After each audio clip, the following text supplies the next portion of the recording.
जय Hind everyone.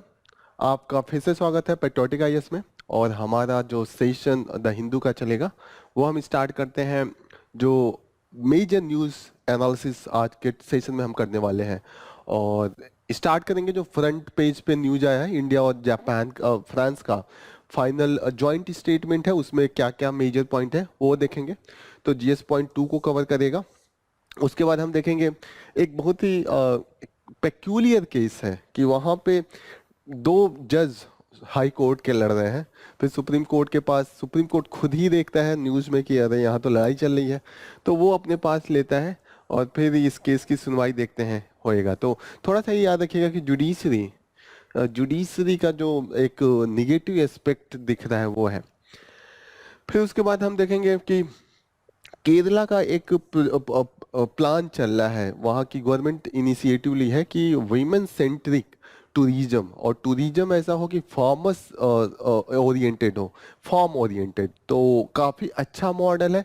Women's का empowerment भी हो रहा है, एम्प्लॉयमेंट भी जनरेट हो रहा है, स्टेट की इकोनॉमी भी अच्छी खासी ग्रोथ कर रही है इस बेसिस पे। और लोगों को जो नेचर से लाइक करते हैं, कि जिनको देखना है कि क्या नेचुरल वे में चीज़ें प्रोड्यूस होती हैं, उनके लिए भी है। तो ये विन विन सिचुएशन है सबके लिए, टूरिस्ट और वहाँ के लोकल लोगों के लिए। तो ये काफ़ी अच्छा है, वो देखेंगे। फिर एक बहुत ही सेंसिटिव इशू आ रहा है, ज्ञान वापी में जो मॉस्क है वहाँ पे हिंदू टेम्पल का पहले आर्कियोलॉजिकल सर्वे ऑफ इंडिया का जो रिपोर्ट है कि वहाँ का वॉल पहले हिंदू टेम्पल था, उसको डिस्ट्रॉय करके मॉस्क बनाया गया है। और उसी सेम टाइम पे हमारे पास प्लेस ऑफ वर्शिप एक्ट है। वीएचपी डिमांड कर रही है कि ये हमें मॉस्क अब हमें दीजिए। Worship place of worship act बोलता है कि जो रिलीजियस आर्किटेक्चर या प्लेस ऑफ वर्शिप है उसको हम सेम रखेंगे, उसका नेचर नहीं बदलेंगे। तो देखते हैं उसमें क्या होता है। नेक्स्ट जो है वो डीजी यात्रा से लेके, डीजी यात्रा गवर्नमेंट का एक इनिशिएटिव है। अंडर दैट डेटा हमारा गवर्नमेंट लेगी, जैसे फेशियल बायोमेट्रिक्स, एंड उसको प्रोसेस करके जो हमें बोर्डिंग पास ये सब की जरूरत होता है वो कम हो जाएगा। जैसे हम सिक्योरिटी चेक करते हैं या गेट पे एंट्री करते हैं या बोर्डिंग के लिए जब एंट्री करते हैं, इन सभी पॉइंट पे फेस से ही कैमरा कैप्चर करेगा, वेरीफाई करेगा और जाने देगा। तो इसमें थोड़ा सा इशू आ रहा है, उसको पढ़ेंगे। तो ये GS 2 government scheme as well as privacy का जो इशू है दोनों है। फिर नेक्स्ट है कि लिट फेस्टिवल चल रहा है द हिंदू का। वहाँ पे सोमनाथ जो हमारे चेयरमैन है इसरो के, उन्होंने कुछ लीडरशिप के बारे में बोला है। तो हम उसको एथिक्स में कैसे यूज कर सकते हैं उसके बारे में हम थोड़ा सा पढ़ेंगे कि लीडर्स की क्या क्वालिटी होती है। एथिक्स सोसाइटी आप यूज कर सकते हैं, एसए में यूज कर सकते हैं। नेक्स्ट है जो 26 जनवरी रिपब्लिक डे का इवेंट था, उसमें वीमेंस का बढ़ चढ़ के पार्टिसिपेशन है। थोड़ा सा उसको हम देखेंगे। जीएस पेपर 1 सोसाइटी के पर्सपेक्टिव से काफ़ी अच्छा है, वीमेन एम्पावरमेंट हो रहा है, वीमेन का रिप्रेजेंटेशन बढ़ रहा है हर एक एरिया में। आर्मी में भी एंट्री हो गई, काफ़ी अच्छी चीज़ है। धीरे धीरे हम देख रहे हैं कि वीमेंस का पार्टिसिपेशन मैक्सिमम एरिया में बढ़ते जा रहा है। तो this is a good news. हमें इसके बारे में जानेंगे कि क्या हम इससे सीख सकते हैं, क्या कैसे इसका यूज कर सकते हैं ऐसे राइटिंग में या सोसाइटी के आंसर लिखने में। फिर उसके बाद एफएक्यूज का जो सेक्शन है वहाँ पे जीएस पेपर 3 से रिलेटेड कुछ है, जैसे कि can malaria vaccine roll out. तो उसके बारे में देख रहे हैं, पहले मलेरिया का कोई वैक्सीन था ही नहीं, तो अभी आया है स्टार्ट। इसको कैमरून ने किया है जो अफ्रीका का एक कंट्री है, तो उसको देखेंगे। फिर हम देखेंगे पंजाब का जो ऑब्जेक्शन चल रहा है कि BSF border security force central government के अंडर में आती है, उन्होंने उसका रेंज बढ़ा दिया। अब पंजाब गवर्नमेंट को लग रहा है कि इससे हमारी पावर, जो हमारी पुलिस का पब्लिक ऑर्डर का जो जुरिडिक्शन है वो घट जाएगा। तो उसको लेके सुप्रीम कोर्ट में पहुंच गए। सुप्रीम कोर्ट देखते हैं कैसे देखता है, क्या क्या इशू है वो देखेंगे। तो जीएस पेपर 3 के पर्सपेक्टिव से इसको देख सकते हैं, इंटरनल सिक्योरिटी का भी मैटर है। एंड जीएस पेपर 2 जो सेंटर स्टेट टसल है उसका काफी अच्छा एग्जाम्पल है। लद्दाख का मैटर चल रहा है कि लद्दाख का डिमांड है कि गिलगित बाल्टिस्तान को का जो एडमिनिस्ट्रेशन है वो हम में लाइए, उनका जो लेजिस्लेशन है वो भी लाइए। तो हम देखेंगे कि इनका क्या डिमांड चल रहा है। इनका ये भी डिमांड है कि 6 शेड्यूल में लाइए। 371 हमारा कॉन्स्टिट्यूशन में एक आर्टिकल है जिस जो प्रोवाइड करता है वीकर स्टेट्स में, पर्टिकुलरली उस एरिया में जहाँ पे ट्राइबल पॉपुलेशन हो या एससी पॉपुलेशन हो, उन सब एरिया को स्पेशल ऑटोनॉमी देते हैं कि चलिए आप लेजिस्लेशन में खुद कर लीजिए। तो उस हिसाब से इनका डिमांड है कि हमें इंक्लूड कीजिए। राम टेम्पल पे है एक more than a house of faith, तो ये जीएस पेपर 1 से है। यहाँ पे बाय मिस्टेक जीएस पेपर 3 लिखा हुआ है, ये जीएस पेपर 1 होगा, क्योंकि यहाँ पे मेन इश्यू जो है वो जो इसमें बात किया गया कि उसका आर्किटेक्चर है, नागर स्टाइल है कि क्या द्रविडियन स्टाइल का कैरेक्टरिस्टिक है, उसको यूज किया है कि नहीं। तो ये आप थोड़ा सा देखिएगा, ये 1 है और ये आर्ट एंड कल्चर होगा। फिर साइंस एंड टेक्नोलॉजी में के पेज पे 4 न्यूज़ जो हम लोग कवर करेंगे। एक हमारा रिपोर्ट आया है कि जो न्यूक्लियर प्लांट है उनसे जो एमिशन था वो हमें लग रहा था काफ़ी थ्रेटफुल है, काफ़ी हार्मफुल है, लेकिन उतना नहीं है जितना हमारा एक्सपेक्टेशन था जो हम कह रहे हैं। तो कहीं ना कहीं इसको पुश मिलेगा न्यूक्लियर पावर प्लांट को। वहाँ पे एनर्जी है कि उनके एलिमेंट उतने ज़्यादा इम्पैक्ट नहीं है और ज़्यादा डिस्टेंस तक भी इम्पैक्ट नहीं है। तो थोड़ा सा हम अगर सेफ्टी मेजर यूज करें तो बहुत ये हेल्पफुल होगा, कारगर साबित हो सकता है। Carbon emission from the oil Sands, तो ऑयल सैंड्स क्या जान होते हैं उनको थोड़ा सा हम देख लेंगे हल्के से में, और कहाँ पे ये पाए जाते हैं, कहाँ पे इनका ज़्यादा मात्रा है, कनाडा का है तो उसको देखेंगे।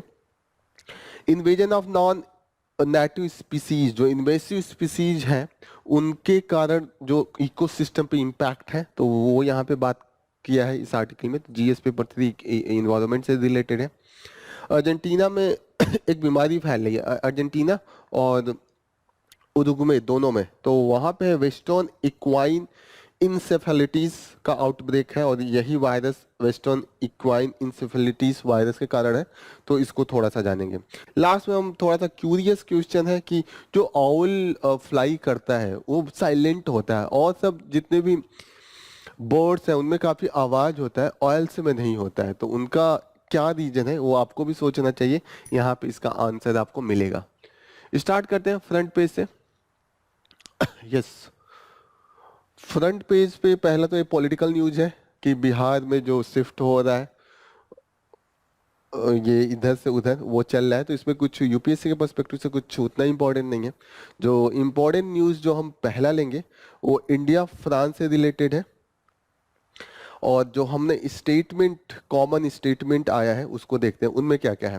पहली बात इन्होंने बोला है कि जो हम जॉइंट सर्विलांस था उसको इंक्रीज कर देंगे इंडियन ओशियन रीजन में, और फ्रेंच टेरिटरीज जो इंडियन ओशियन में है, सबसे ज़्यादा किसी भी नॉन एशियन कंट्री का इंडियन ओशियन में अगर टेरिटरी है वो फ्रांस का है, और इनके कई आइलैंड्स हैं जैसे कि ला रीयूनियन है, तो वहाँ से इन्होंने ऑलरेडी करा है।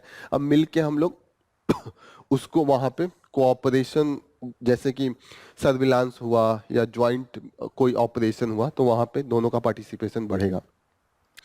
फ्रांस ने बोला है कि इंडिया का भी बेस बनाएंगे, मिलिट्री बेस, यहाँ से भी हम ऑपरेट करेंगे। दिस इज गुड, हमें इंडो पैसिफिक में जो हमें चाहिए था एक कोऑपरेशन वो दिख रहा है। साथ साथ मैन्युफैक्चरिंग का भी बेस हमारे वहाँ से बनेगा, और हम थर्ड कंट्री के लिए भी प्रोड्यूस करेंगे। दिस इज़ वेरी गुड, क्योंकि अगर मिलिट्री में केवल इंपोर्ट करते हैं और केवल सिक्योरिटी पर्पज से देखते हैं तो सस्टेनेबल नहीं है, कहीं ना कहीं वो आपको वीक बनाता है। अगर आप एक्सपोर्ट भी करने लगते हैं तो ये सस्टेनेबल बना देता है। तो कहीं ना कहीं हम लोग एक बेटर डायरेक्शन में ही मूव कर रहे हैं। नेक्स्ट इंपॉर्टेंट न्यूज है कि France is the first major western military that has conducted joint patrol with respect to this Indian Navy P-81 maritime patrol aircraft, ठीक है, और on the French island La Union, ठीक है ना। तो ये देखिएगा, आप थोड़ा ध्यान रखिएगा।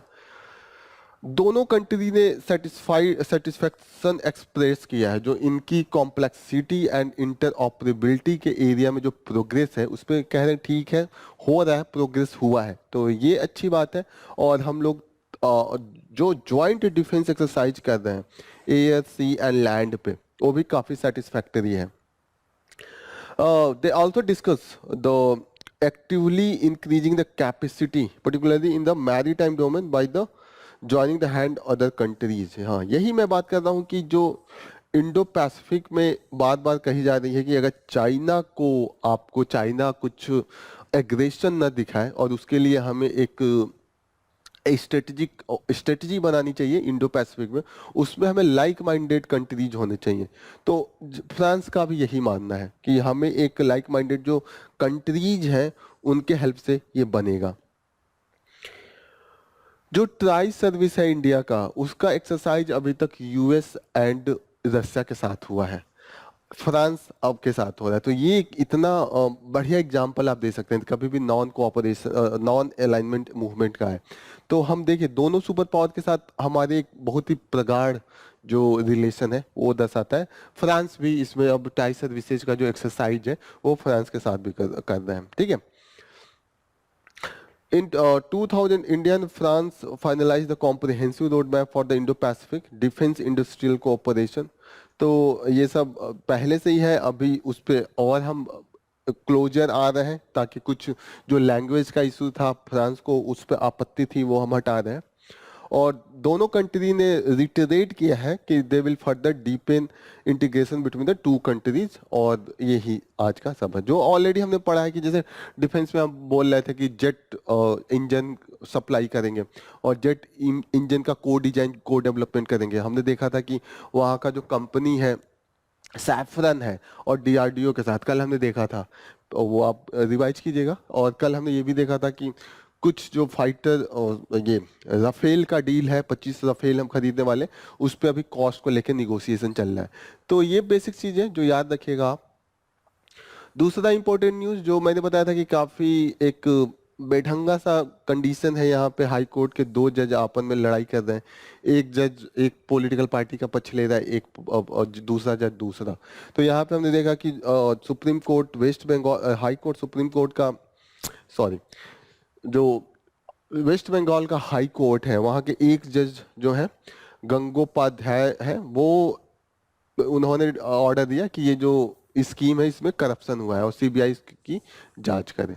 अब इन्होंने गवर्नमेंट के पक्ष में दिया, एक गवर्नमेंट के विरोध में दिया। फिर दूसरे जज ने बोला कि वो headed by the justice Soumen Sen, उन्होंने इसको स्टे कर दिया कि ये पॉलिटिकल नेचर है। अब सुप्रीम कोर्ट देख रहा है कि टीवी न्यूज पे ये सब चल रहा है, लोगों के जो नजर में छवि जाएगी जुडिशरी की, उसकी क्या हालत होगी। सोचिए दो जज आपस में लड़ रहे हैं, एक दूसरे को ऑर्डर को क्रॉस कर रहे हैं। फिर सुप्रीम कोर्ट ने इसे सुओ मोटो, सुओ मतलब कि अपने आप न्यूज चैनल पे देखा या पेपर में पढ़ा, कहीं पढ़ा, फिर उन्होंने कहा कि ये आप हमारे पास आइए, ये हम डिसाइड करेंगे कि इस पे क्या फाइनल होगा। तो ये सब चल रहा है, आप इसको ध्यान में रखिएगा। जुडिशरी का देखिए क्या हाल है। फिर ऊपर आपने देखा यहाँ पे कि एग्जीक्यूटिव का क्या हाल है कि changing their side with the blink of eyes सिर्फ, ठीक है। फिर हमने देखा अभी पार्लियामेंट का क्या हाल है, 141 अपोजिशन लीडर को सस्पेंड करके रखा है। तो जब भी फंक्शनिंग आए कि 3 ऑर्गन्स ऑफ द गवर्नमेंट, ये सारे काफी अच्छे एग्जांपल है। केरला का ये न्यूज है, केरला से है न्यूज। यहाँ पे women's empowerment and employment generation का एक काफी अच्छा मॉडल है। तो जो लीड कर रहा है, कोऑर्डिनेट कर रहा है, Kerala responsible tourism mission society, एक कोऑर्डिनेटिंग एजेंसी।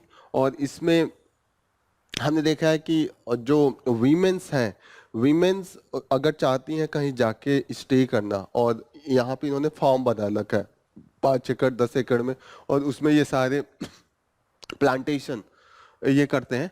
और आपको जाके देखना है, कुछ दिन रहना है, 5-6 दिन जाके, तो आप वहाँ पे बुक कर सकते हैं जाके। ये लोग आपको खाना, वहाँ पे रहने की व्यवस्था, फिर आसपास कहाँ कहाँ आपको जानना है, ये सब कुछ ये लोग प्रोवाइड करेंगे। और सबसे अच्छी बात है कि इसमें जो कॉस्ट कटिंग के लिए, कि इसको ट्रैवलर को भी अच्छा हो, जो फार्मर्स हैं, जो इंटरप्रेन्योर हैं, उनको भी फायदा हो। तो मीडिएटर जो मिडिल मैन है उनको इन्होंने एलिमिनेट करने की कोशिश किया है, क्योंकि डायरेक्ट ये लिंकेज प्रोवाइड कर रहे हैं, ठीक है। इनके लिए एक मोबाइल ऐप डेवलप करके रखा है, वुमेन फ्रेंडली भी है ये, ठीक है। अभी तक इन्होंने देखा है कि नियर अबाउट इतना वुमेन इंटरप्रेन्योर जो इस टूरिज्म फार्म टूरिज्म इंडस्ट्री को रन कर रहे हैं, इतने लोग इन्वॉल्व हैं, ठीक है। और एग्रीकल्चर का भी इस पे पॉजिटिव इम्पैक्ट है। आप एग्रीकल्चर से प्रोड्यूस करेंगे, उससे तो आप अर्न करेंगे ही, और आप उसको टूरिज्म में जो आपके घर पे आएंगे, आप उनके लिए जो आप उनकी खातिरदारी करेंगे, और उसके बाद जो आपका इनकम होगा, तो उसके लिए भी ये अच्छा है। नेक्स्ट इंपॉर्टेंट न्यूज काफी सेंसिटिव है। यहाँ पे ज्ञान व्यापी में जो मॉस्क में टेम्पल का वॉल मिला है, उसको लेके वीएचपी कह रही है कि अब मॉस्क हमें दे दीजिए। तो अभी हमने एक केस पढ़ा था राम जन्मभूमि का, वो मसला सॉल्व हुआ, तो अब ज्ञान वापी का आ गया है। तो यहाँ पे देखिए, तो ये कह रहे हैं कि हमें मॉस्क दीजिए। ज्ञान व्यापी का जो वहाँ का अंजुमान इंतजामिया मस्जिद के जो मैनेजर हैं, वो लोग बोल रहे हैं कि प्लेस ऑफ वर्शिप एक्ट बोलता है कि हिस्ट्री क्या है किसी रिलीजियस प्लेस का, वो डजेंट मैटर। मेन हमें देखना है कि 15 अगस्त 1947 को जब आज़ाद हुआ, उस समय उस प्लेस का नेचर क्या है, वही रहेगा। बाद में हिस्ट्री देख के चेंज नहीं किया जा सकता है, तो वो स्टे करती है। फिर इन्होंने बोला है कि जो राम जन्मभूमि का मैटर चल रहा था, उसमें भी सुप्रीम कोर्ट ने इस एक्ट को अपहेल्ड किया था। उन्होंने कहा था ठीक है, राम जन्मभूमि का बहुत एक अलग केस है, यूनिक केस है, हम उस पर अपना जजमेंट अलग रख के देते हैं। लेकिन जो प्लेस ऑफ वर्शिप एक्ट 1991 है, वो चाहता है कि फोर्सिबल, किसी भी फोर्सिबल प्लेस को कन्वर्ट नहीं किया जा सके। और इसका जो बेसिस है, that has the was a affirmation of the solemn duty of the state to preserve the quality of all faith, and the act was a manifestation of the essential constitutional value, कि जो state है, government के जो organs हैं, वो हमेशा सारे faith को ये देखेंगे कि उनमें आपसी टसल नहीं स्टार्ट हो रहा है। लास्ट में इन्होंने कहा है कि जो डिबेट चल रहा था इस एक्ट को बनाते वक्त, वहां पे भी इन्होंने बहुत क्लियरिटी से बोला है कि क्यों 1947, 15 अगस्त 1947 का डेट क्यों रखा गया। इन्होंने बोला था कि वही डेट था जिस दिन हमने डिसाइड किया था कि जो हमारा स्टेट होगा उसका नो ऑफिशियल रिलीजन होगा, स्टेट का कोई ऑफिशियल रिलीजन नहीं होगा, और रिलीजन और जो स्टेट होगा gives equal right to the all different religious denomination. तो इसीलिए ये काफी इंपॉर्टेंट बन जाता है। जो टेक्नोलॉजी यूज की गई है उस दीवार को और वहां के प्लेस को देखने के लिए, वो ग्राउंड पेनिट्रेटिंग रडार का यूज हुआ है, ये आप थोड़ा सा याद रखिएगा। So this is all about.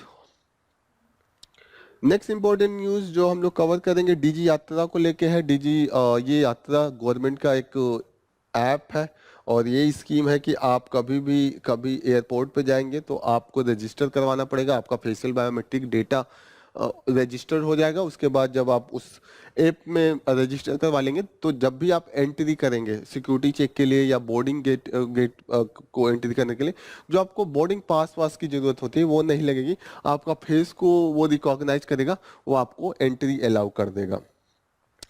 पर दिक्कत क्या है, दिक्कत ये है कि ये जो जो डेटा ले रहे हैं, वो उसका मिसयूज कैसे प्राइवेसी को वायलेट करने को हो सकता है कि जब आपके वो डेटा ले लेंगे तो उनको हमेशा पता रहेगा कि आप कहाँ जा रहे हैं, किस दिन आपका टिकट का प्लान है। तो कुछ लोग इसको नहीं देना चाहते हैं। तो कई ये देखने को आया है कि जो एयरपोर्ट पे जो ये डेटा इकट्ठा कर रही है, वो बिना बताए कोअर्सिव डिसेप्टिव मैनर में डेटा इकट्ठा कर रही है। And consent of the passenger जो है वो रिक्वायर्ड है, लेकिन वो ले नहीं रही है। तो इस पे हमारे एक एमपी ने लेटर लिख के पूछा था, हमारे एविएशन मिनिस्टर ज्योति आदित्य सिंधिया जी हैं, उन्होंने बोला है कि नहीं, ये वॉलंटरी है, अगर आप रजिस्टर करवाना चाहते हैं करवाइए, नहीं करवाना चाहते कोई आपको फोर्स नहीं करेगा। यहाँ पे एक ये न्यूज़ है, इसमें ये दिया है कि विरूपाक्षा टेम्पल में डेस्क रोड की बात कही जा रही है। तो बस आप ये जानिए कि विरूपाक्षा टेम्पल जो है वो हम्पी में, हम्पी विजय नगर एम्पायर था, उसका कैपिटल था। और विरूपाक्ष ये जो टेम्पल है वो यूनेस्को वर्ल्ड हेरिटेज साइट में इंक्लूडेड है। नेक्स्ट इम्पोर्टेंट न्यूज़ जो हम लोग कवर करेंगे, देखें ये नहीं, ये पॉलिटिकल है, ये आगे यस, ये देखते हैं, ये न्यूज़ इसका यूज हो सकता है।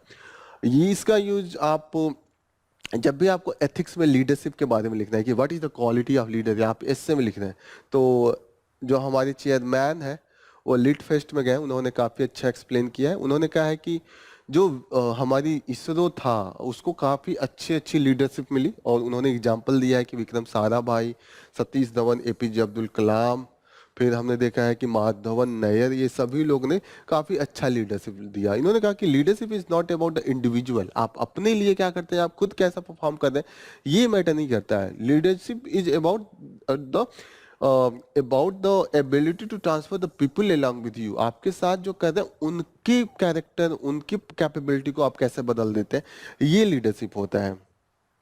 इन्होंने बोला है कि जितने भी विक्रम साराभाई, ये जितने भी लीडरशिप में रहे, उन्होंने कुछ ना कुछ काफी यूनिक कंट्रीब्यूशन किया है।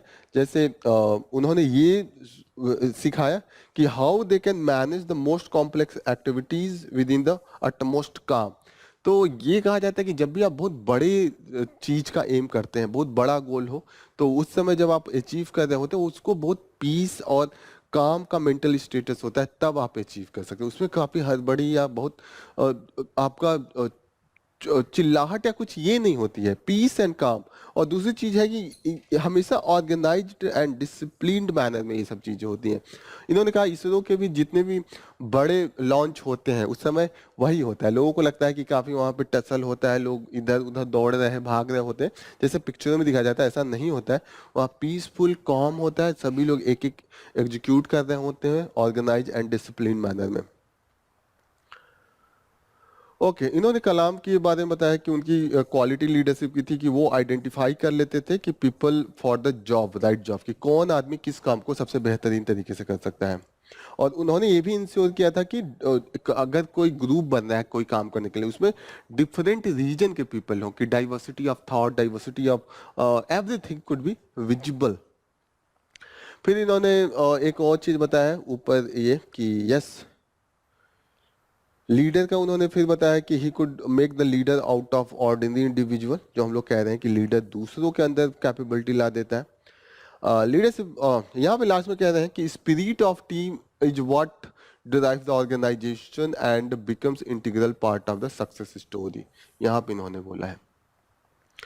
तो this is all about. Next important news जो हम लोग देखेंगे वो यस, यहाँ पे है कि जब भी आपको दलित लीडरशिप या दलित रिसोर्सन के बारे में लिखना हो, तो आपको ये पता होना चाहिए कि जो दलित लिटरेचर जो इमर्ज हुआ वो 1990s में बहुत ज़्यादा इमर्ज हुआ।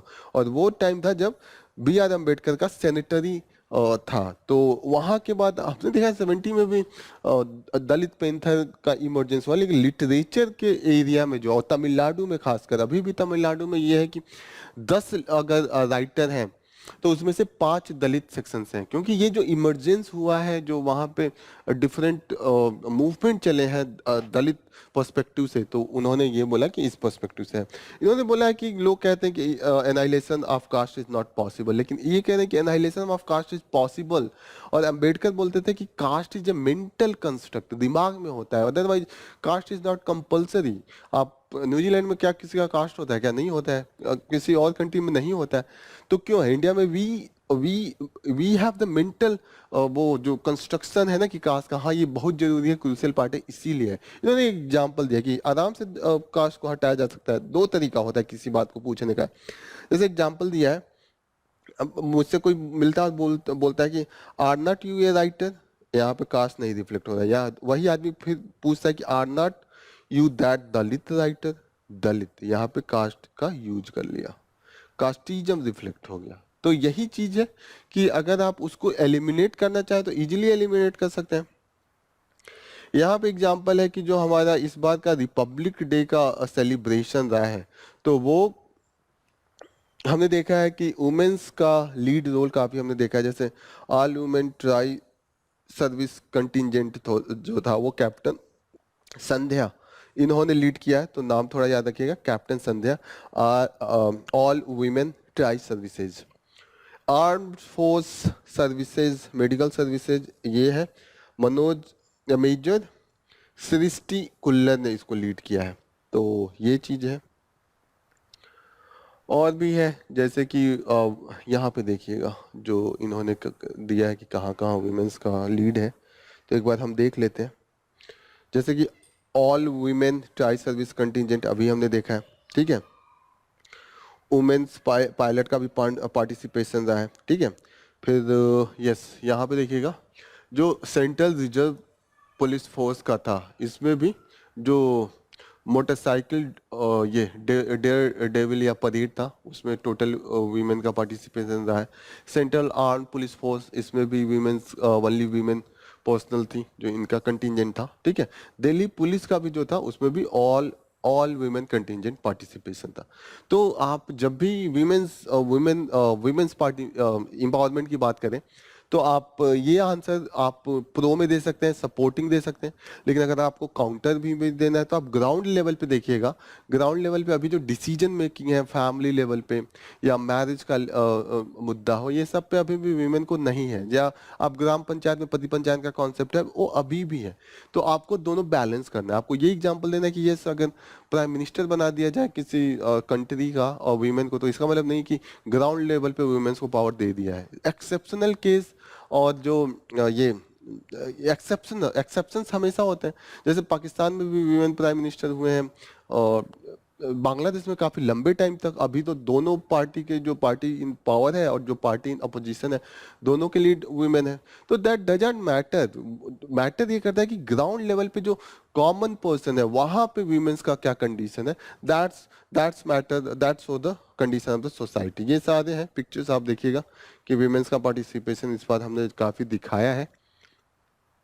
नेक्स्ट इंपॉर्टेंट न्यूज जो हम देखेंगे वो पंजाब का जो ऑब्जेक्शन है बॉर्डर सिक्योरिटी फोर्स को लेके। बॉर्डर सिक्योरिटी फोर्स का जो हमने ज्यूरिडिक्शन सेंट्रल गवर्नमेंट ने बढ़ा दिया है 15 से 50 किलोमीटर, उसको लेके अपोजिशन हो रहा है। इनका ये कहना है कि जो वीमेन जो पुलिस एंड पब्लिक ऑर्डर है वो स्टेट के पास होता है, और कॉन्स्टिट्यूशन ने अंडर शेड्यूल 7 लिस्ट 2, जो स्टेट लिस्ट भी कहते हैं, एंट्री 1 एंड 2 में police and law and order को स्टेट का देके रखा है। और आप जब बीएसएफ का जुरिडिक्शन बढ़ाते हैं तो आप कहीं ना कहीं जो state police and law and order है उसके पावर को कम करते हैं। ये पंजाब का मानना है। पावर कैसे बढ़ाया गया है? जो सेंट्रल गवर्नमेंट ने है वो बॉर्डर सिक्योरिटी फोर्स एक्ट का यूज किया है। ये पावर देता है यूनियन गवर्नमेंट को कि बीएसएफ का ये पावर इन डिफरेंट एक्ट में अगर जो मेंशन है उस एरिया में बढ़ा सकते हैं। जैसे कि सोर्स एंड जैसे सोर्च हो गया कि बॉर्डर के क्रॉस बॉर्डर जो मूवमेंट हो रहा है वहाँ पे सोर्च का ऑपरेशन हो गया, और वहाँ पे जो क्रिमिनल एक्टिविटीज हैं बॉर्डर एरिया में उसको ये लोग का जिम्मेदारी है। मेन इनका जो फोकस एरिया हमेशा रहता है वो रहता है कि preventing the trans border crime, यही है, ठीक है। और बाद में ये अरेस्ट करके जो स्टेट पुलिस है उसको हैंड ओवर कर देते हैं, लेकिन उसके बीच में भी उनके पास जो पावर है उसको लेके टसल चल रहा है। पंजाब गवर्नमेंट का जो अदर कॉन्सर्न है वो क्या क्या है, एक बार यहाँ पे देखते हैं। यहाँ मेंशन है पंजाब गवर्नमेंट का कहना है कि जो पंजाब का केस है वो बहुत डिफरेंट है जो दूसरे राजस्थान या गुजरात है। पंजाब में जो बॉर्डर एरिया का पॉपुलेशन है वो बहुत डेंस है, और बहुत से जो इनके डिस्ट्रिक्ट है उनके हेडक्वार्टर सब बॉर्डर एरिया पे है। तो इनका ये है, जैसे इन्होंने दे रखा है कि पठानकोट हुआ, गुरदासपुर हुआ, ये सारे डिस्ट्रिक्ट हैं, इनके पॉपुलेटेड एरिया है। फिर ये बोल रहा है कि वहाँ पे लोगों को फार्मिंग एग्रीकल्चर बार क्रॉस करके जाना पड़ेगा अगर इन्होंने फेंसिंग और बढ़ा दिया, इनका ज्यूरिडिक्शन बढ़ा दिया। तो ये जो है ये सारी चीज़ें इनकन्वीनियंस क्रिएट करेगी जो वहाँ की जनता है, जो वहाँ की पीपल है, ठीक है। तो यहाँ पे इन्होंने ये बोला है। सुप्रीम कोर्ट का क्या अब देखेगा। सुप्रीम कोर्ट के अंडर में पहली बात किस ज्यूरिडिक्शन के साथ गया, आर्टिकल 131 जो सुप्रीम कोर्ट का ओरिजिनल पावर है, वहां पे डायरेक्ट स्टेट या सेंटर पहुंच सकती है with respect to the centre state tussle. यहाँ पे है article 131, it is the original jurisdiction of the supreme court. आपको अपील या कहीं और से नहीं आना होता, डायरेक्ट आप कर सकते हैं। क्या क्या मैटर हो सकता है, government of India and state के बीच में है, बिटवीन स्टेट्स है, या कुछ मिलके 3-4 स्टेट और गवर्नमेंट ऑफ इंडिया के खिलाफ जाना चाहे तो वो जा सकते हैं।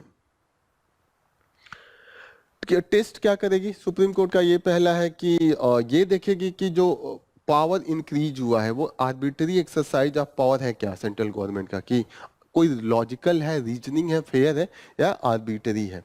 दूसरा ये देखेंगे कि व्हाट आर द फैक्टर्स जिसके कारण यूनियन गवर्नमेंट को कंपेल करना पड़ा कि ये ज्यूरिडिक्शन बढ़ाना ही पड़ेगा, उसका कोई सोल्यूशन नहीं है, कोई और अल्टरनेटिव है क्या, वो देखेगी। फिर इन्होंने कहेगा कि ये जो ज्यूरिडिक्शन है वो अनकॉन्स्टिट्यूशनल इंटरफेरेंस है क्या for the legislative domain of the state, because clearly यहाँ पे दिया है कि ये ज्यूरिडिक्शन है वो स्टेट गवर्नमेंट का है, आप इनका इंक्रीज करके आप बढ़ा रहे हैं। एक चीज और देखेंगे कि क्या जो लॉ है, जैसे आपने कहा कि 50 किलोमीटर हम गुजरात राजस्थान में बढ़ाएंगे, तो क्या ये 50 किलोमीटर जितने बॉर्डर एरिया है उनमें सब एक ही आप रूल के थ्रू फॉलो करेंगे? वेस्ट बंगाल हुआ, असम हुआ, पंजाब हुआ, या जम्मू कश्मीर हुआ, तो इस पे 3 चीजें टेस्ट करेंगी। देखते हैं ये इसका क्या फाइनल रिजल्ट आता है। नेक्स्ट इम्पोर्टेंट जो न्यूज है वो मलेरिया वैक्सीन को लेके है, कि मलेरिया वैक्सीन अभी तक नहीं था, काफी डेथ, इसका वर्ल्ड वाइड जो रिपोर्ट है WHO का वर्ल्ड मलेरिया रिपोर्ट, उसमें अफ्रीका का 94% जो है इन्फेक्शन एंड 95% डेथ जो है वो अफ्रीका से है। तो कैमरून ने इसको पहले कंट्री बन गया जो इसको लॉन्च किया है, और जो मलेरिया का वैक्सीन है वो RTS मलेरिया वैक्सीन है, कैमरून इन अफ्रीका। तो देख लेते हैं एक बार कैमरून कहाँ पे। कैमरून ये है, यहाँ पे कैमरून आपको दिखा, थोड़ा मैं इसको लार्ज करता हूँ। यस, कैमरून का जो ईस्टर्न ये वेस्ट वाला एरिया है वो अटलांटिक ओशियन से टच करता है। इधर हम देख लेते हैं सेंट्रल अफ्रीकन रिपब्लिक है, इधर चाद है, इधर नाइजीरिया है, नीचे गैबन है। तो थोड़ा सा बस इसको ध्यान में रखिए, और ये याद रखिए कि जो वेस्ट वेस्ट अफ्रीका में है, क्योंकि अफ्रीका का ईस्ट ये हुआ, वेस्ट ये हुआ, लेकिन अगर अटलांटिक के देखें तो अटलांटिक के ईस्ट साइड पे है, ठीक है। तो थोड़ा सा ईस्ट वेस्ट में कंफ्यूजन होता है, इसको ध्यान रखिएगा, just you should know this. तो कैमरून ने इसको किया, घाना, केन्या और मालावी में इसका पायलट बेसिस पे इसको इम्प्लीमेंट कर रहे थे अभी, लेकिन नेशनल लेवल पे नहीं करा है। मोस्ट बेसिक थिंग जो यूपीएससी पूछ सकते हैं कि ये जो मलेरिया होता है वो एक पैरासाइट के कारण होता है, उस पैरासाइट का नाम है प्लाज्मोडियम फैल्सीपैरम, ठीक है। और ये खुद नहीं आपके अंदर इंटर करेगा, ये जो मच्छर होता है ना, मॉस्किटो, वो कट करेगा तो उसके थ्रू आपके ब्लड में जाएगा, फिर वो मलेरिया की बीमारी आपको होगी, खुद नहीं घुस पाएगा आपके शरीर में, ठीक है। तो ये इस मॉस्किटो के भी पास नहीं है, मॉस्किटो के पास कहीं और से आएगा, ठीक है। इसका ओरिजिन जो होता है वो हम मानते हैं कि वो गोरिल्ला से हुआ था, ठीक है। तो इसको गोरिल्ला से जनरेट हुआ था 10,000 साल पहले, इसका ये हिस्ट्री है। एक चीज और याद रखिएगा, मलेरिया जो है प्रिवेंटेबल एंड क्यूरेबल डिजीज है, ठीक है। तो ये इंपॉर्टेंट थिंग है जो आपको याद रखना है। Transmitted by the vector, vector जो मॉस्किटो है वो फीमेल एनोफिलीज मॉस्किटो, तो ये काफी इंपॉर्टेंट है। वेक्टर क्या होता है? वेक्टर ये होता है कि खुद उसके पास वो पैथोजिन नहीं होगा, वो अलग से उसके अंदर घुसेगा, फिर उससे ट्रांसमिट होगा आप में। जैसे आपको इंजेक्शन जब लगता है तो इंजेक्शन खुद मेडिसिन नहीं होता है, इंजेक्शन में हम मेडिसिन अलग से डालते हैं और वो आपके अंदर इंजेक्ट होता है। एक बार मैं बना के फिगर दिखाता हूँ आपको। ये मानिए इंजेक्शन है, तो ये हो गई जो मॉस्किटो, ठीक है, इंजेक्शन है, ये हो गए आपको इंजेक्शन लग रहा है, ठीक है, आपको एडमिनिस्टर किया जाएगा, और इसके अंदर अलग से हम मेडिसिन डालते हैं तब इंजेक्शन लगाते हैं। आपने देखा होगा डॉक्टर साहब पहले शीशे से हिला के तोड़ते हैं, फिर इसके अंदर खींचते हैं, फिर आपके अंदर इंजेक्ट करते हैं। तो ये जो है ना, ये पैरासाइट है जो मेडिसिन है, और ये जो इंजेक्शन है ना वो है मॉस्किटो, ठीक है, और ये ह्यूमन में ये इंजेक्ट करते हैं। तो ये थोड़ा सा क्लियरिटी होना चाहिए कि वेक्टर क्या है, इसी इंजेक्शन को वेक्टर कहते हैं। और इसमें क्या इंपॉर्टेंट न्यूज है जो इसमें इम्पोर्टेंट इंफॉर्मेशन है ये है कि क्लाइमेट चेंज का जो इम्पैक्ट हो रहा है उसके कारण जो मलेरिया है उस रीजन तक पहुंच गया जहां पहले नहीं था। जैसे मलेरिया का मेन कारण क्या होता था, है कि वहां पे वार्म कंडीशन होना चाहिए, थोड़ा सा वहां पे लॉगिंग वाटर होनी चाहिए और रेनफॉल हाई होनी चाहिए। लेकिन हम देख रहे हैं क्लाइमेट चेंज के कारण जो वार्म कंडीशन है वो जहाँ पहले ठंड वाले एरिया रीजन थे जैसे कि ईस्टर्न यूरोप या यूरोपियन कंट्री, अब वहाँ पे भी गर्मी का जो है वो बढ़ रहा है, मच्छर अब वहाँ पे भी सर्वाइव करेंगे, फिर ये केसेस वहाँ पे भी जाएंगे। तो इसीलिए हमने देखा कि क्लाइमेट चेंज के कारण इसका जो है वो इंक्रीज किया है एरिया, और मॉस्किटो को भी वो इंक्रीज वो स्ट्रांग बनाता है, और जो पैरासाइट है वो भी इस कंडीशन में और ज़्यादा वो उसकी जो क्वांटिटी है सरवाइव करने की वो बढ़ जाती है। ये काफ़ी इफ़ेक्टिव है। अभी तो इफ़ेक्टिवनेस है उतना 100% नहीं है, फिर भी 40-60% के आसपास इसका जो है मॉडेस्ट इफेक्ट है, एफिकेसी है। लेकिन उसके साथ WHO का जो मलेरिया को लेके गाइडलाइन है आपको फॉलो करना पड़ेगा, ये सबको फॉलो करना पड़ेगा। जैसे कि इंसेक्टिसाइड ट्रीटेड बेड नेट होना चाहिए, जब आप गर्मियों में सोते हैं तो नेट लगाइएगा तो मच्छर घुस नहीं पाएगा। इंडोर रिजिडुअल स्प्रेइंग ऑफ इंसेक्टिसाइड, तो इससे मच्छर आप मार सकते हैं। रैपिड डायग्नोसिस एंड ट्रीटमेंट, अगर मलेरिया हो जाए तो तुरंत आप अपना डायग्नोसिस करवाइए और तुरंत अपना आप मेडिकेशन स्टार्ट कीजिए, ये है। तो ये हम इतना काफ़ी है इस न्यूज़ से। नेक्स्ट इम्पोर्टेंट न्यूज़ जो हमारे हम कवर करेंगे वो लद्दाख में जो डिमांड चल रहा है कि एक तो सिक्स शेड्यूल को लेके, और दूसरा ये कह रहे हैं कि गिलगित बाल्टिस्तान जो POK का एरिया है उसको आप इंक्लूड कर दीजिए इंडियन एरिया में। इंडियन एरिया नहीं, आप इनका जो लद्दाख का काउंसिल है वहां पे जो डिमांड आ रहा है वो दो बॉडी है, और वो पॉलिटिकल और रिलीजियस बॉडी है। जैसे एक है कि लेह एपेक्स बॉडी, तो ये किसको रिप्रेजेंट करती है, बुद्धिस्ट को और लेह रीजन को, ठीक है। कारगिल डेमोक्रेटिक अलायंस है, ये मुस्लिम पॉपुलेशन को रिप्रेजेंट करती है और कारगिल रीजन को, और इसमें जो मुस्लिम पॉपुलेशन है वो सिया डोमिनेटेड है, मोस्टली सिया है, ठीक है। अब ये कह रहे हैं कि please extend the territorial control of the Ladakh to the पहले, क्योंकि 1947 के पहले यही कंडीशन था, वो पार्ट था। ओके, एक चीज और डिफरेंस आप देखिएगा कि जो जम्मू एंड कश्मीर का भी यूटी बनाया है और लद्दाख बनाया है, तो डिफरेंस ये है कि जम्मू एंड कश्मीर को हमने लेजिस्लेचर दिया है अलग से, लेकिन लद्दाख वाले पार्ट को नहीं दिया है। इसमें हमने इलेक्टेड काउंसिल दिया है जिसके पास बहुत कम पावर है। जैसे जो स्टेट लिस्ट 2 की बात कर रहे थे ना, शेड्यूल 7 में, वो उसका टोटल एरिया इनको नहीं दिया। तो अब आप किसी का भी पावर कम करेंगे तो उसको अच्छा नहीं लगेगा। आर्टिकल 370 और 35A था, उसका इन्होंने बोला है कि उससे इनको काफी पावर था, जैसे कि exclusive right to locals over the land पे कोई बाहरी आके नहीं ले सकता था। जॉब एंड नेचुरल रिसोर्स पे इन्हीं लोगों का था, कोई इंक्रोचमेंट का डर नहीं है कि 50,000 अगर जॉब हो रहा है तो उसी रीजन के लोग आएंगे, ये नहीं कि बाहर से लोग जहाँ पे पॉपुलेशन बहुत ज्यादा है वहां आके सारा कैप्चर कर लिया। लेह को हमेशा ये यूटी का तो डिमांड करता था, लेकिन ये सोचते थे कि यूटी का डिमांड ऐसा नहीं होगा कि पावरलेस, पावर के साथ होगा, लेजिस्लेटिव पावर और स्पेशल स्टेटस ये सब मिलेगा, लेकिन अब नहीं है तो इससे इनको तकलीफ है। और कारगिल को तो कोई ऐसा नहीं था, वो हमेशा कश्मीर के साथ ही यूनिफाइड रहना चाहते थे, ठीक है। अब ये दिक्कत है कि ये जब स्टेटस जब से बाइफर्केशन हुआ है, कुछ उनको लेजिस्लेटिव पावर भी नहीं दिया है, तो दोनों लेह एंड कारगिल अब दोनों इसके खिलाफ प्रोटेस्ट कर रहे हैं। और प्रोटेस्ट का मेन डिमांड है कि शेड्यूल 6 में चाहिए। शेड्यूल 6 में जो लेजिस्लेटिव पावर होता है या ऑटोनॉमी काफी हो जाती है उस डिस्ट्रिक्ट का, डिस्ट्रिक्ट ऑटोनोमस डिस्ट्रिक्ट काउंसिल बनाते हैं उसको, लेजिस्लेटिव पावर होता है, फाइनेंस टैक्सेशन पावर होता है।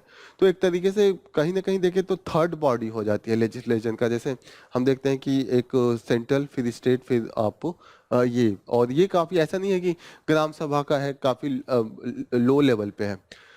और आर्टिकल 371 में भी हमने दिया है, जैसे जो पावर ऑटोनॉमी इसमें दिया है वो आर्टिकल 371 में दिया है, क्योंकि आर्टिकल 70 ये 6 शेड्यूल में केवल 4 स्टेट है, असम, मिजोरम, मेघालय एंड त्रिपुरा। लेकिन आर्टिकल 370 में जो और नॉर्थ ईस्टर्न वो एरिया है, आंध्रा के कुछ ट्राइबल एरिया, उनको उसमें रखा है। तो ये डिमांड चल रहा है। अभी गवर्नमेंट ने इस पे क्या किया है वो देखते हैं कि गवर्नमेंट ने एक कमेटी बनाई थी, जे कृष्णा रेड्डी जो मिनिस्टर ऑफ स्टेट थे, बट यहाँ पे जो पीपल वो centre had assured the people it would find the appropriate solution, but वो सोल्यूशन मिला तो नहीं। तो अभी उन्होंने नित्यानंद राय के अंडर में एक नया कमेटी बनाया है। अब इन लोगों का ये है कि ये कमेटी जो बनी है तो प्लीज़ इसको फंक्शनल बनाइए और कुछ हमें पॉजिटिव अफर्मेटिव रिजल्ट दीजिए।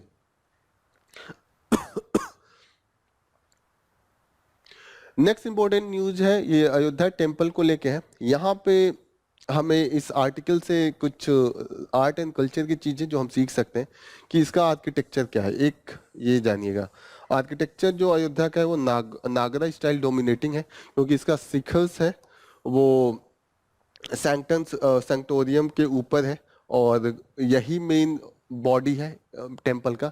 और ये 3 स्टाइल होते हैं जो मेजर स्टाइल टेम्पल आर्किटेक्चर का होता है। एक तो नागर स्टाइल जो नॉर्थ इंडिया में होता है, और साउथ इंडिया द्रविडियन स्टाइल, और जो इन दोनों का मिक्सचर बीच में है डेक्कन वाले एरिया, उसमें वेसेरा स्टाइल होता है। तो 3 स्टाइल यू शुड रिमेम्बर।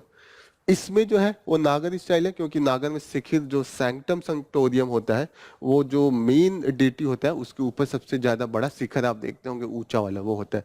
लेकिन द्रविडियन में है कि वहां पे जो गेट होता है वो बहुत ऊंचा होता है, उसको गोपुरम कहते हैं। उनका मेन जो अट्रैक्शन होता है वो गोपुरम से ही होता है। लेकिन राम टेम्पल में एक अच्छी चीज है जो द्रविडियन स्टाइल से लिया गया है, वो है कि पेरीमीटर वॉल्स, जो बाउंड्री वॉल चारों तरफ से घेरे रहता है, वो साउथ में देखा जाता था द्रविडियन स्टाइल में, नागर में नहीं। तो इसमें ये इन्होंने ऐड किया है। कुछ मोदी जी ने अपने जो भाषण है उसमें, स्पीच में उन्होंने ऐड किया है, वो आप यूज कर सकते हैं कि अब हमारा उद्देश्य देव से देश की तरफ होना चाहिए, राम से राष्ट्र की तरफ होना चाहिए। ये है ताकि हम थोड़ा सा जो है वो हम दोस्त को ये कर सके कि यूनिटी शो कर सके। यहाँ पे इन्होंने बोला कि विजय से हमें विनय की तरफ होना चाहिए, जो ह्यूमिलिटी होनी चाहिए वो होना चाहिए। ये जो राइटर है, कुछ पॉलिटिकल साइंटिस्ट का मानना है कि इंडिया ने जो है वो एडवेंट ऑफ सेकेंड रिपब्लिक को देखा है ये राम टेम्पल के बाद, क्योंकि इसमें हमने देखा है कि एक तो जो न्यू इमर्जेंस है वो सब अल्टर्न पॉलिटिकल हिंदुइज्म का है। इसमें इसलिए सब अल्टर्न क्योंकि जो वीकर सेक्शन था हिंदुइज्म में, उसको भी इंक्लूड करने की कोशिश किया गया। जैसे इस राम टेम्पल कॉन्सिक्रेशन में देखा गया है कि जो जजमान बने थे वो थे काशी के डोमराम अनिल चौधरी, ये वीकर सेक्शन को रिप्रेजेंट करते हैं। फिर महादेव गायकवाड़, ये जो nomadic and D notified tribes हैं, इनको रिप्रेजेंट करते हैं। फिर राइटर ने बोला है कि पहले लक्ष्मण देखा था, अब राम देखा हो गया। यहाँ पे हमने देखा है कि एक रीडिफाइन कर दिया relation between the state and religion. अभी तक हम सोचते थे कि स्टेट रिलीजन के बीच में वॉल होगा, लेकिन ये सारा वॉल हटा के हमने बोला है कि ये रिलीजन का तो रिप्रेजेंटेशन करेगा स्टेट, ऐसा देखने को मिला है। लेकिन हमने देखा है कि इसमें मोर ह्यूमनिस्टिक, नेटिविस्ट मतलब लोकल, वर्नाकुलर और कॉस्मोपॉलिटन सब कुछ एक साथ ऐड करने की कोशिश की गई है।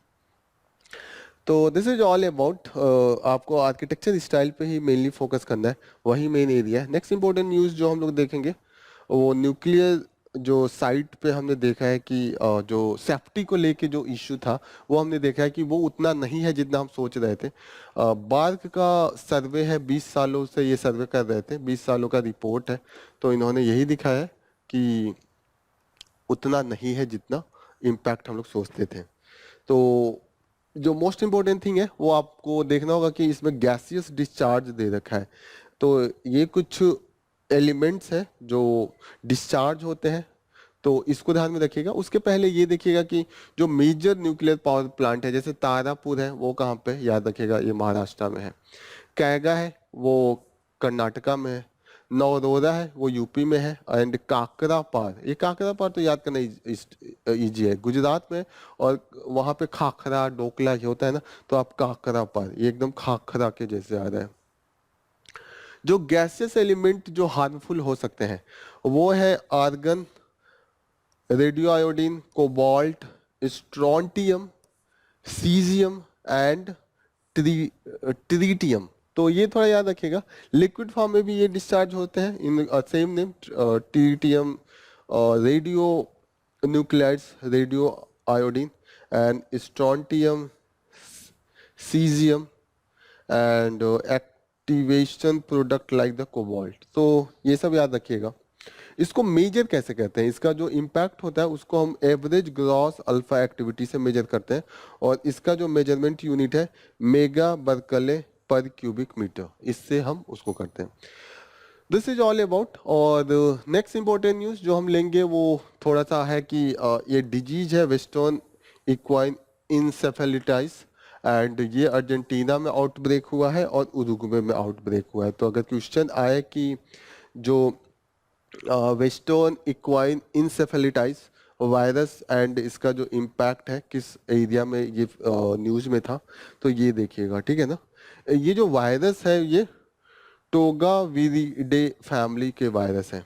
तो ये दो चीज़ आपको याद रखना है, उरुग्वे एंड ये एरिया इम्पैक्ट जो इनका है। Next important news again all से के फिंग्स को लेके, कि ऑल्स जो फ्लाई करता है आवाज नहीं आता है। तो क्यों नहीं आता है, micro fringe in the oil wings ये होता है, और ये क्या करता है, reduce the flow interaction between the feathers at the wing tips. तो इससे हो जाता है, एक बार मैं एक पिक्चर्स भी दिखा देता हूँ जो इनका ऑयल्स का ये होता है, और इसको और आप माइक्रो लेवल पे देखेंगे तो ये है, तो ये है ना यहाँ पे, और इसको दिखाने की कोशिश किया है। और लास्ट में हम दो यस ये देख लेते हैं कि ये सैंड ऑयल, सैंड ऑयल से पेट्रोलियम प्रोडक्ट का, ऑयल सैंड से पेट्रोलियम प्रोडक्ट का हम देखते हैं, इसको मिक्सचर होता है ताज and sand and petroleum product, और ये सबसे ज़्यादा कनाडा में है। तो ठीक है, ये आप देखिएगा ब्यूटुमेन, ये इससे एक्सट्रैक्ट करते हैं। इन्वेसिव स्पीसीज का जो एक देखा है हमने कि इम्पैक्ट, उसका केस स्टडी अगर कहीं पे भी आपको एग्जांपल देना है तो आप इसको लिख सकते हैं कि यस, जो इसका केस मिला है वो केन्या में है। ये एग्जांपल ऐसा है कि इसमें इन्होंने देखा है कि वहाँ की जो नेटिव एंट थी उसको फॉरेनर एंट से रिप्लेस कराया। उसके बाद देखा कि वहाँ का जो ट्रीज और इनके बीच में म्यूचुअलिज्म था, जो नेटिव एंट थी और ट्री एक दूसरे को प्रोटेक्ट करते थे। यस, ट्री शेल्टर प्रोवाइड करा देता था, और नेटिव एंट एंड एकासिया ट्री था, उनके बीच में म्यूचुअलिज्म था, ठीक है। ये नेटिव ट्री था वो इसको प्रोटेक्ट करता था एंड को फ्रॉम द ग्रेजर्स, और एक्सचेंज में जो ट्री था वो रहने का जगह दे देता था। लेकिन जब से इन्वेसिव जो बाहरी एंट को लाया तो उसने जो नेटिव था उसको तो ख़त्म कर दिया, और इसने इस ट्री को भी वल्नरेबल बना दिया। और इस ट्री को, क्योंकि इससे अब जो ये ग्रेजर्स थे उनको ये उनको इम्पैक्ट नहीं कर पाती है, तो क्या होता है कि एलिफेंट तोड़ जाते हैं ये ट्रीज को। तो जो प्लांटेशन है वो रिड्यूस हुआ है। अगर प्लांटेशन कम हुआ है तो वहाँ लॉयन जो थे इन्हीं पेड़ों के पीछे छिप के अटैक करते थे अपने प्रे पे, जैसे कि जेब्रास पे। तो ये अब वो नहीं हो पा रहा है, तो उनकी भी ये जो नंबर है लॉयंस का वो कम हुआ है। तो this is all about for the today's news. We have covered most of the जो रेलिवेंट न्यूज है हमने कवर किया है। फिर मिलते हैं हम अपने नेक्स्ट सेशन के लिए, यहाँ पे ये सेशन ओवर करते हैं। ऑल द बेस्ट और धन्यवाद आपको ज्वाइन करने के लिए। जय हिंद।